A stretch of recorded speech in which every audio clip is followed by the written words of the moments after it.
University of Exeter. Dr. Pankania, thanks as always for your time. Lots of figures to sort of react to. Let's take the two big ones today. The ONS survey coming out estimating 9,600 new cases per day in England in the last week. And of course, there's our number that's just been released, increasing to 1.2 to 1.5. Inevitable as far as you were concerned?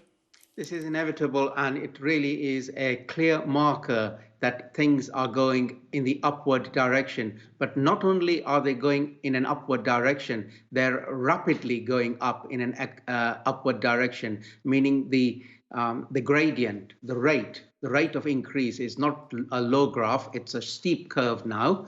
And I think we put a lot of focus on this R number. The R number basically, as you correctly said, is how many new cases I go on to generate. And indeed, each person will generate between 1.2 and 1.5 new cases.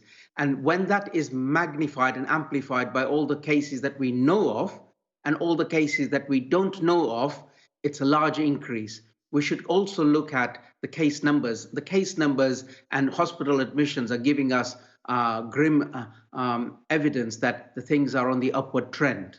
However, when looking at those case numbers, there is no doubt things are increasing. But when we heard from the chief scientific advisor and the chief medical officer earlier in the week, they were saying, you know, the worry here is that we're going to be doubling every 7 days. But the statistics out today show that that is not the case. 6,000 infections last week, 9,600 this week. So things are not doubling every 7 days. Isn't that right? No, we don't know, because we've lost the precision, unfortunately. So we are sort of a little bit in a bit of a dark or grey fog, because our testing services are not able to fully test. So we don't know.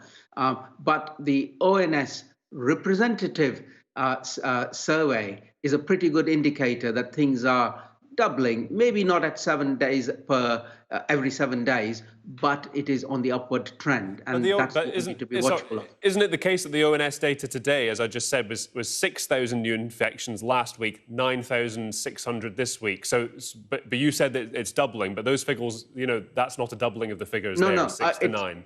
Whilst we're not exactly doubling at about the 7 or 8 day rate, we're probably doubling at about the 10-day rate, but it's something to be very watchful of, because whatever is happening, it's happening in an upward trend. When you break down on the government website the NHS England regions, and it's worth pointing out that this latest R number is England only, we're looking at London, one of the highest sort of windows of increase, growth rate per day between 4 and 9%. We've seen areas of Wales have restrictions imposed today, well, announced today, they'll come in at the weekend. Would you expect a major urban centre like London, given that 4 to 9% growth rate per day, to be subject to stricter restrictions in the coming days? I think we should. We've got very few options, and the options, the biology, the epidemiology is the more you interact with human beings, the greater the chances of creating new cases, and then that concertinas across the country. So the evidence is there looking at us, and the sooner, this is the important point, the sooner you put in your interventions, no matter how disliked and unpopular they are, the sooner, the harder you go in, the better you regain control sooner. Just one final question. You'll be well aware there are a number of people in the public eye and indeed on social media who are saying, and it was reflected in what Ashish was saying, that this case rise at the moment is not being reflected in hospital admissions. It's nowhere near what we saw in the first wave back in March. You said a bit earlier that you're seeing a worrying rise in hospital admissions. So is it the case that more people are going into hospital at the moment? Yes.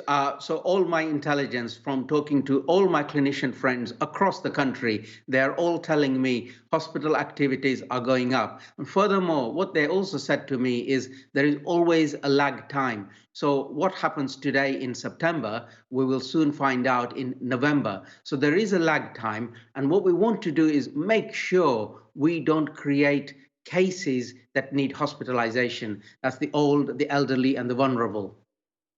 Dr. Pankania, thank you for your time. Appreciate it today. Thank you.